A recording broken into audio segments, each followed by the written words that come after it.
Hutch has a very routine life. Like anyone with a family and kids, he goes to work every day and does the same repetitive activities throughout the week. Apparently, he always misses the garbage truck, which is why his wife scolds him every day. The week passes by like this until one Monday night. While he's lying in bed next to his wife, he wakes up to a quiet noise coming from the ground floor of the house. Hutch goes to his children's room because he thinks they might have gotten out of bed. But when he sees his teenage son Blake, he realizes that strangers have entered their home.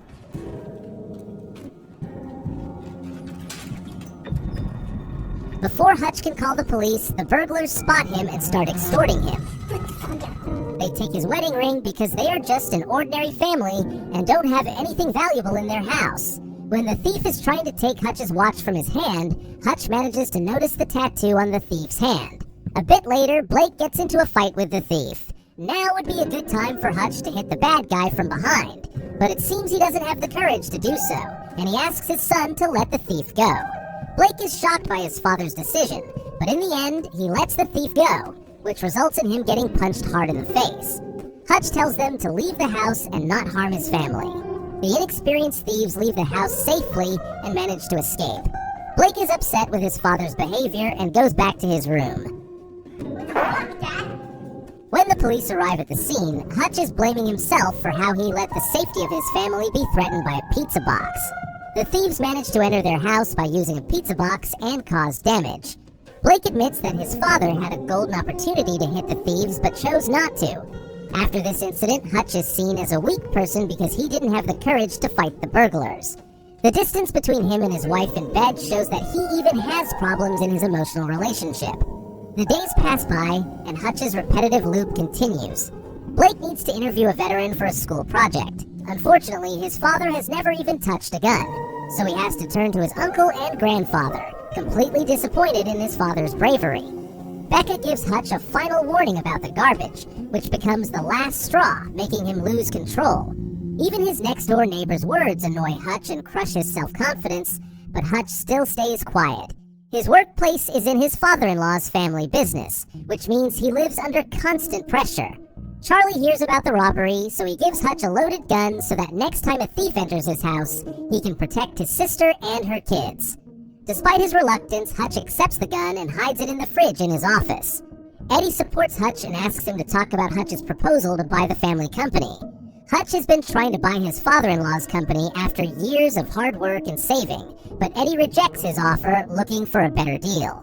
After sketching the thief's tattoo on paper, Hutch turns to the dark side of his life, turns on his hidden radio, and makes a secret connection with an unknown person. Hutch admits that there were 2 burglars in his house, 1 man and 1 woman, and that they were forced to turn to robbery. Hutch even noticed that their gun was empty, which is why he decided not to hurt them. Hutch's friend advises him to let it go and not go after them, but after visiting his elderly father at the nursing home, Hutch decides to visit all the tattoo shops around his house, posing as an FBI agent to gather information about the tattoo he drew. Apparently, the burglars stole Hutch's little daughter's favorite bracelet, and this has made him very upset, so Hutch leaves the house to continue his search. After searching to find the person with the tattoo, he reaches a local tattoo shop, which is Hutch's last hope to find the thief. As usual, he introduces himself as an FBI agent, but an old government employee catches him, and they realize that Hutch's ID card is very old and doesn't even have his picture on it. So, the people in the tattoo shop decide to teach Hutch a lesson so he won't impersonate someone else again, but at the last moment, one of the people in the tattoo shop sees the tattoo on Hutch's wrist and quickly leaves the fight scene, locking the door several times to make sure Hutch doesn't harm him. Apparently, this private employee knows Hutch's real identity, and that's why he ran away from him. Because of this, the others decide not to fight him and instead give Hutch the information he wants about the special tattoo. He goes straight to the thieves' house and surprises them while they are having dinner. He threatens the man and demands that they first return his watch and then the kitty cat bracelet that belongs to his little daughter. The thieves beg him not to kill them, but he is determined to get revenge. Moments later, Hutch hears the sound of a baby crying and goes to one of the rooms in the house, where he discovers they have a disabled patient. This makes him regret his actions deeply, and he quickly leaves the house. On the way back home, he injures his hands by repeatedly punching a wall and thinks about his mistake while sitting on the bus. Hutch is lost in thought, but at that moment, a car crashes into the curb near the bus. 4 young men who are clearly intoxicated get out of the car with drinks in hand. Seeing the bus makes them happy because now they can head home. The passengers on the bus are terrified, while Hutch feels relieved and waits for the bus door to open. Now he can take out all his frustration on these people without facing any legal consequences. At first, the troublemakers don't see Hutch as a threat and laugh at what he says.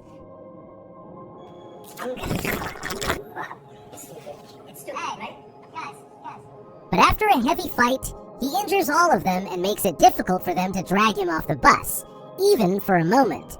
But Hutch isn't the type to give up. He returns to the bus. This time, he shows no mercy, knocking them out one by one, but he makes sure no one is killed. After saving one of the troublemakers, he returns the bus driver's belongings and goes home. None of the troublemakers expected that this middle-aged man could hurt them so badly and teach them such a lesson. As he enters the house, Becca sees Hutch, so she decides to treat her husband's wounds like she used to in the past. It seems that their relationship has been strained due to Becca's psychological issues, and they have grown distant from each other.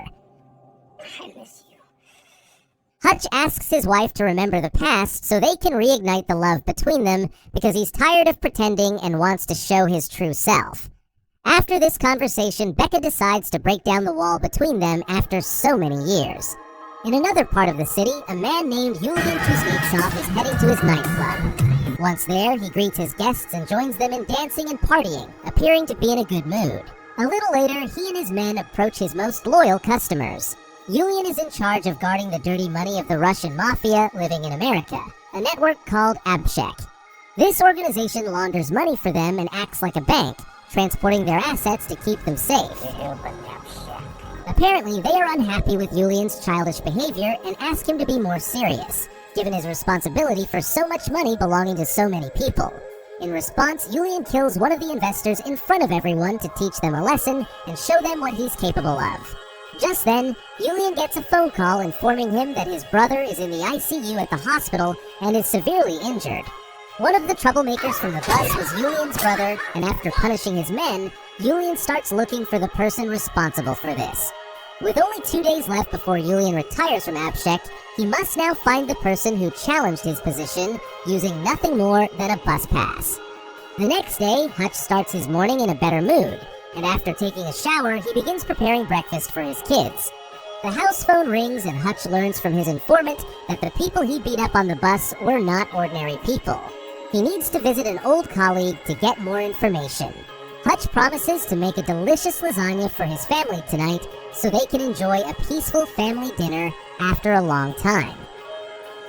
After finishing his workday, Hutch finally decides to respond to his informant's messages, so he goes to a private barbershop where he gets some information about Yulian Kuznetsov's past. Yulian is a crazy Russian mobster responsible for managing Abshek, which includes extremely valuable art pieces and hundreds of millions of dollars in cash that needs to be moved regularly to stay safe. Yulian is also looking for information about Hutch and is using a bribe to uncover the secrets of this highly encrypted individual.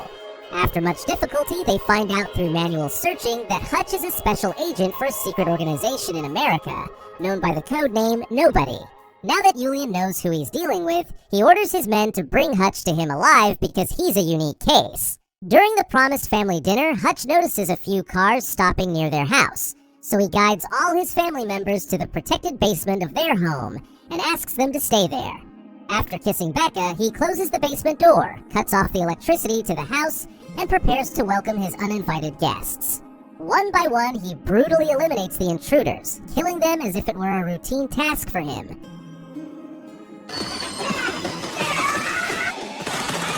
But in the final moments, they manage to knock him out. They put Hutch in the trunk of a car. The only survivors are returning to Yulian, but on the way, Hutch wakes up. Using a clever trick, he frees his hands from the handcuffs and causes the car to crash, killing all the remaining people. He is the only one to survive and safely returns home. On the way, he calls his father, warning him to be prepared to face bad people due to the family's information leak. He then brings his family out of the basement and asks them to seek refuge in a safe place for a while. He doesn't explain the situation to Becca, but asks her to continue trusting him to make things right. At this point, Blake realizes that his father is not a weak man and can easily protect the family from any problem. Hutch returns home and gathers his hidden cash and gold. He recounts a story about the people he has killed. In the past, he was a special agent for a 3-letter organization in the US tasked with cleansing society of lawbreakers. During one mission, he decided not to kill a criminal after the man begged for his life, giving him a second chance. A year later, Hutch checked on the man and found that he had reformed, living a normal life with his family and staying out of trouble. At that moment, Hutch envied the criminal's life and tried to build a similar life for himself, eventually resigning from his job against his superior's wishes to create a life free from violence. He emphasizes that he enjoyed this life, but after years, his instincts pulled him back into his old ways. He finds his daughter's favorite bracelet, sets the house on fire to destroy any evidence, and escapes the neighborhood in a neighbor's car. Meanwhile, 2 of Julian's men exploit a security lapse at the nursing home and make their way to Hutch's father's room, unaware that he is ready to greet them with a shotgun. After a lot of noise, the security officer comes to the old man's room and asks him to turn down the volume on his TV. Hutch then goes to his workplace and finally makes an excellent offer to buy out his father-in-law's factory. Charlie tries to resist, but Eddie, knowing Hutch's true nature, agrees without any opposition and hands over the workshop to him. Julian sees the news of his car crash and realizes that Hutch has killed all his men and escaped. He shuts down the factory, not allowing anyone to enter, and starts upgrading it to protect himself from enemies. Hutch's informant, who is also his half-brother, warns him that he has gotten involved with some very dangerous people and urges him to leave the country immediately. However, Hutch refuses, telling him that Julian crossed a line by going after his family and now must be taught a lesson. Ignoring his brother's advice, Hutch gathers his gear, fills his car with fuel, and heads to Abshek's stronghold. While Julian is performing a song for an audience, Hutch attacks his facility, killing many bad guys and eventually reaching the valuable artwork and money held in the secret vault. Just as Julian reaches the climax of his song, Hutch sets everything on fire. After his performance, Julian sees the troublemaker, Hutch, eating at a table. He walks over in surprise and tells Hutch that he's very brave to come to his club alone. But Hutch is not alone. He has a hand grenade attached to himself, which will kill everyone if anyone shoots him. Because of this, Julian orders his men to leave the room so he can talk to Hutch alone. Hutch suggests that Julian consider early retirement and leave him and his family alone because Julian was the one who started all this. And he is to blame. Meanwhile, Julian's brother is still alive despite everything he has done in his life, even though he deserved to die. Hutch informs Julian that he burned everything, which enrages Julian. Nevertheless, Hutch tells him that they are even now, and if Julian comes after him again, he will kill everyone. Hutch leaves with the grenade still on him, waiting for Julian's reaction. Julian decides to kill Hutch and begins to chase him.